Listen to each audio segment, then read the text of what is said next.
Jóna, ósigraðar, hvernig tilfinningin svona stundið leik? Þetta bara mögnuð tilfinning sko, ég held ég hafi bara aldrei verið betri. Þessi leikur, síðasti leikur, á móti KR, einn af kannski fáum svona spennandi leikjum. Já.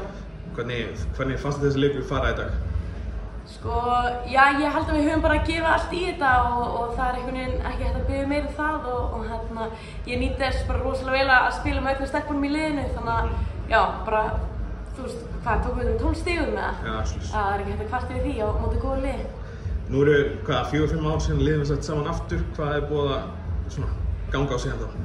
Sko, við byrjum bara í einhverju svona 3 ára geggjuðu stemningsprógrami og ég held að allir sem voru partar af liðinu muni alltaf muna eftir því og svo svona í fyrra þá ákveðum við að reyna að gefa þess í og það einhvern veginn misheppnaðist alveg. Við ætlum að reyna að vinna deildina en við komumst ekki einu svona í úrslitakeppni og ég var einhvern veginn alveg bara búin að tapa leikleiðinni og var eiginlega bara svona að pæja að hætta.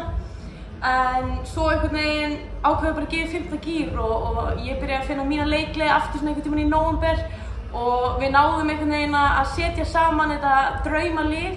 Það er bara, við pössum ótrúlega vel saman, bæði einhvern veginn inn á vellinum og félagslega, þannig að það er bara geggjað að enda þetta svona. Efsta deild á næsta ári, hvað má búast við frá Ármann þar?